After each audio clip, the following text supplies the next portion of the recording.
नमस्कार प्रेक्षकांनो, लग्नानंतर होईलच प्रेम मालिकेच्या आजच्या म्हणजेच 26 फेब्रुवारीच्या भागात आपण पाहणार आहोत की काय घडणार आहे ते. पण त्याआधी जर तुम्ही माझ्या चॅनलवर नवीन असाल तर चॅनलला प्लीज सबस्क्राईब करा. तर प्रेक्षकांनो, लग्नानंतर होईलच प्रेम मालिकेच्या आजच्या म्हणजे 26 फेब्रुवारीच्या भागात आपण बघणार आहोत की आता जन्मीजय हा काव्याला म्हणत असतो, तो खूपच रागात असतो. तो म्हणत असतो की आता तू माझी वहिनी असणार आहेस, माझ्या मोठ्या भावाची बायको मिसेस काव्या पार्थ देशमुख. असं म्हणताच काव्याला खूपच धक्का बसलेला असतो, वाईट वाटलेलं असतं. तिच्या डोळ्यातून पाणी येत असतं, ती रडत असते आणि मी हे मरेपर्यंत विसरणार नाही. मी तिथे तुझ्यासोबत बाहेर होतो, मी तुला सांगत होतो आपल्याबद्दल सगळ्यांना सांगूया, पण तू सांगू दिलं नाहीस. म्हणून तो काव्याला आता खूप दोष देत असतो व तिथून रागातच निघून जातो. तर इथे पार्थ हा त्याच्या खोलीत खूपच दुःखी होऊन रडत बसलेला असतो. तो म्हणत असतो त्याच्या आईवडिलांना की मी सांगत होतो नंदिनी परत येतील, पण कोणीच ऐकलं नाही माझं. पार्थचे वडील म्हणत असतात की तू स्वतःला त्रास करून नको घेऊस. नंदिनी आली आहे, पण तू तिचा जास्त विचार करू नकोस. तो म्हणतो, बाबा 2 तासांपूर्वी माझं लग्न नंदिनी बरोबर होणार होतं. तर त्याचे बाबा म्हणतात, पण 2 मिनिटांपूर्वी तुझं लग्न काव्याबरोबर झालंय बाळा. आता पार्थची आईही त्याला म्हणत असते की आता जे झालं ते झालं, तुझं लग्न आता काव्याशी झालंय, आता ती काव्या पार्थ देशमुख आहे. ती त्याला सांगत असते की तू तिची काळजी नाही घेणार तर मग कोण घेणार. ती म्हणते तुझ्या इतकीच तीही खचून गेली आहे बाळा. बघितलंस ना कशी रडत आत निघून गेली ते. इथून पुढे तुम्हालाच एकमेकांना धीर द्यायचा आहे, सांभाळून घ्यायचं आहे. पार्थला मात्र हे सहन होत नसतं, तो रडतच असतो. ती म्हणते चल आता बाहेर जाऊन बोलूया तिच्याशी. पार्थ म्हणतो मला काही सुचत नाही आई, मी काय बोलू. ती म्हणते ठीक आहे, मी येते तुझ्याबरोबर, आपण बोलूयात. आपणच तिला सांभाळून घेतलं पाहिजे, समजावलं पाहिजे. असं आता ती पार्थला खूप समजावू लागते, त्याची समजूत घालते. तेव्हा पार्थ बाहेर जायला तयार होतो व त्याच्यासोबत बाहेर जातो. तर इथे दुसरीकडे जन्मीजय बिचारा खूपच दुःखी असतो, पण त्याला खूप रागही आलेला असतो. काव्याचा त्याला त्या दोघांच्या सगळ्या आठवणी एकत्र असतानाच्या आठवत असतात. तो रागात सगळ्या वस्तू इथे तिथे फेकू लागतो. त्याला त्या गोष्टी आठवून खूप त्रास होत असतो. त्याला आठवत असतं की कसं तो काव्याला सांगतो की तुझं प्रेम आहे माझ्यावर तर काढून टाक हे मंगळसूत्र, पण तिथे मंगळसूत्र काढण्यास त्याला नकार देते. ते ऐकून तो खूप शॉक झालेला असतो, तो खूपच रागात असतो व रडत असतो. तर आता दुसरीकडे काव्या तिच्या खोलीत बेशुद्ध अवस्थेत पडलेली असते. जेव्हा पार्थ आणि त्याचे आई वडील बघतात खोलीत येऊन, तर काव्या खाली पडलेली असते. पार्थची आई म्हणते हिला लगेच हॉस्पिटलला घेऊन जाऊयात. तो तिला उचलतो व हॉस्पिटलला घेऊन जायला निघतो. लग्नाच्या हॉलमध्ये सगळे पार्थ आणि काव्याला असं बेशुद्ध अवस्थेत घेऊन जाताना बघतात, खूपच घाबरतात. पार्थ सगळ्यांना सांगतो की हॉस्पिटलला घेऊन चाललोय. पार्थ धनंजयला विचारतो आता तरी जाऊ का. त्यावर यशवंतराव म्हणतात जायलाच पाहिजे, बायको आहे तुमची, तुम्ही नाही काळजी घेणार तर कोण घेणार. तो म्हणतो ए श्याम, गाडी काढ आणि तालुकाच्या दवाखान्यात घेऊन जा तिला. तर आता नंदिनीही तिच्या मागून तिच्यासाठी जात असते. तेव्हा त्या बायका नंदिनीला अडवतात व जाऊ देत नाहीत. ती म्हणते अहो माझ्या बहिणीला बरं नाहीये, मला जायला पाहिजे तिच्यासोबत. तर त्या बायका म्हणतात तू तुझी काळजी कर, तुझ्या मागे बहिणी आहेत त्यांची काळजी कर. आधीच या गावातून पळून जाऊन आमच्या गावाची नाचक्की केली आहेस. हे ऐकून नंदिनीला खूपच वाईट वाटलेलं असतं, शॉक बसलेला असतो. त्या बायका म्हणतात तुझ्यामुळे तुझ्या बारक्या बहिणीचं लग्न मोडता राहिलंय, आता काय पुन्हा पळून जायचा विचार आहे तुझा. त्यावर आता नंदिनी त्यांच्यावर चिडतच म्हणते मी पळून गेले नव्हते, मला पळवून नेलं होतं. तर आता मध्येच यशवंतराव बोलतात आमचा विश्वास आहे तुमच्यावर, पण आता हेच बघा ना, लग्न कोणाचं लागलं, तुमच्या सख्या बहिणीचं. हळकुंड, हळद, मेहंदी कोणाच्या हाताला लागली, तुमच्याच हाताला. मग लग्न कोणाचं व्हायला हवं, तुमचंच ना, असं तो म्हणतो. नंदिनीला विचारतो. नंदिनी खूपच शॉक झालेली असते. ती म्हणते अहो हे काय बोलताय तुम्ही. त्यावर यशवंतराव भोसले ओरडूनच म्हणतात बरोबर बोलतोय मी. तो तिला म्हणतो आता पाऊल बाहेर टाका. ते तुमचं लग्न झाल्यावरच. हे ऐकून नंदिनीला खूपच धक्का बसलेला असतो.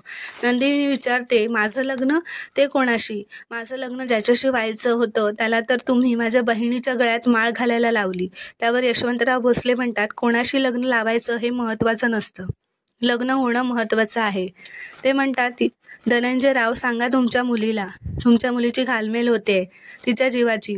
तेव्हा धनंजय पुढे येतात व म्हणतात, हात जोडत म्हणतात, यशवंतराव हात जोडतो तुमच्यासमोर. माझ्या एका मुलीचा बळी आधीच गेलेला आहे. आता बास करा, थांबूया आपण कुठेतरी. माझ्या नंदिनीच्या मागे का लागलायत तुम्ही? असं ते कळवळीने सांगत असतात. तेव्हा यशवंतराव म्हणतात, कारण तिचं लग्न ठरलं होतं, ती बिनलग्नाची गावातून गेली. ते तरी कुठे बसणार आहे आमच्या गावाच्या परंपरेत. ही मुलगी इतका वेळ इथे नव्हती, पण तुम्ही तर होतात ना. परत या सगळ्यातूनच जायचंय का तुम्हाला? तुम्ही नाही म्हणणार, ही मुलगी नाही म्हणणार, परत हे गाववाले मारामारी करणार, मिनल संग्रामचं लग्न मोडणार. हेच हवंय का तुम्हाला? असं ते विचारतात. त्यावर नंदिनी म्हणते, मिनलचं लग्न का मोडेल? कुठल्या जगात जगताय तुम्ही? हे बघा, मी सुद्धा एका NGO मध्ये काम करते, पण हे अशा प्रकारे, असं ती म्हणतच असते. तेवढ्यात यशवंतराव म्हणतात, अशाच प्रकारे अडलेल्या मुलींची लग्न लावून देतात. माहिती आहे आम्हाला सगळं, तुम्ही काय काम करता ते. सगळी माहिती काढली आहे तुमची. अडलेल्या मुलींची लग्न लावून देणं हे पुण्याचंच काम आहे, खूप चांगलं काम आहे. मग थोडं पुण्य आम्हालाही करू द्यात की. आम्हीही पंचक्रोशीत सांगू, जी मुलगी अडलेल्या मुलींचं लग्न लावते तिचं लग्न आम्ही लावून दिलं. त्यावर नंदिनी खूपच चिडत म्हणते की, तुम्ही काय बोलताय? तुम्हाला तरी कळतंय का? तर नंदिनीचा मामा ही तिलाच ओरडतो व म्हणतो की, स्वतः पळून गेलीस व त्यांच्यावर ओरडतेस. कोणाशी बोलतेस त्याचं भान ठेव, लाज कशी वाटत नाही तुला? तेव्हा ती त्याला सांगते, मामा अरे मी स्वतःहून पळून नाही गेली आहे, आणि हे तूही स्वतःच्या डोळ्यांनी बघितलंयस. हे सगळं जे काही घडलंय ते दीपकमुळे घडलंय. त्यावर यशवंतराव म्हणतात, कोण दीपक? आम्ही कोणाला ओळखत नाही, खरं खोटं काय समजायचं आम्ही? यावर नंदिनी म्हणते, कोण काय समजायचं याने मला फरक पडत नाही. मला माझ्या घरच्यांच्या माझ्यावर पूर्ण विश्वास आहे व माझ्यासाठी तेवढंच पुरेसं आहे. त्यावर आता नंदिनीचा मामा मध्येच येतो व म्हणतो, अगं काव्याने तुझ्यासाठी पार्थशी लग्न केलं, तुझ्यामुळे तुझ्या आईवडिलांची मान खाली केली, त्यांची इज्जत परत मिळवण्याचं सुद्धा सोडून तू वाद घालत बसली आहेस. तर आता नंदिनीची मामी ही पुढे येऊन बोलते की, मिनलचं लग्न वाचवायला, आमची अब्रू वाचवायला काव्या भोल्यावर चढली. तिने खूप प्रयत्न केले माघार घ्यायचे, पण नाही जमलं तिला. बाळा, गाव ही अशीच असतात. काव्यासारखी एवढी मोठ्याने बोलणारी, मतं मांडणारी मुलगी पण या सगळ्यासमोर झुकली. तुझं तर लग्न होणार होतं. तेव्हा ती बाबांना सांगते, बाबा अहो तुम्ही तरी बोला ना काहीतरी. त्यावर धनंजय म्हणतात, काय बोलू मी बाळा, बाप म्हणून मी हरलोय, आता पुन्हा एकदा मान कापून घ्यायला तयार आहे. हे ऐकून नंदिनीला खूपच धक्का बसतो. त्यावर नंदिनी म्हणते, अहो अशा कुणाही ऐरागेराच्या येण्याने माझ्या आयुष्यभराची गाठ कशी काय बांधून घेईन मी? ती सांगत असते की, माझ्या मनाची अवस्था तरी समजून घ्या. त्यावर धनंजय म्हणतात, सगळं कळतंय मला, पण मी तरी काय करू? माझे हात कापले गेलेत, माझी जीभ छाटली गेली आहे. आपण इथे गावात आहोत आणि इथल्या नियमांच्या पुढे मान झुकवण्यापलीकडे आपल्या हातात काही नाहीये, असं म्हणून ते रडत असतात. ते म्हणतात, तू मगाशी विचारलंस लग्नासाठी आम्ही काव्याला कसे उभे केले, तर तेही असंच उभं केलं. हे ऐकून आता नंदिनीला खूपच शॉक बसतो. ते म्हणतात, जसं आता तुला उभं करणार आहोत. त्यावर आता नंदिनी म्हणते, आजच्या दिवसभरात जे माझ्यासोबत घडलंय ना, ते माझ्या शत्रूसोबतही सुद्धा होऊ नये.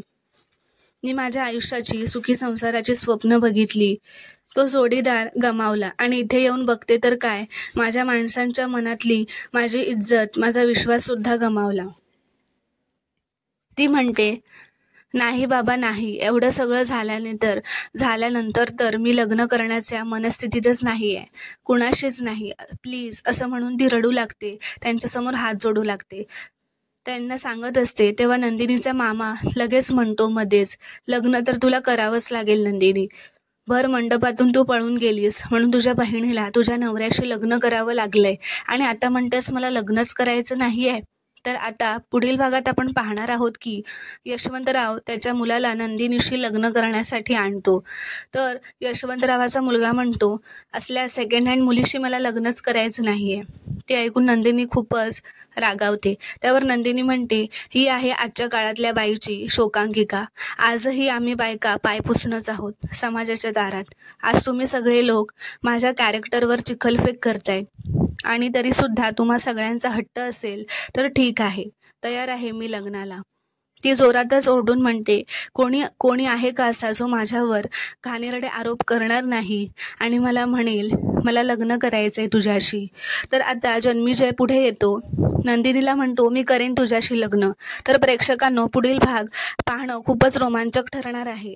व्हिडिओ पूर्ण बघितल्याबद्दल धन्यवाद.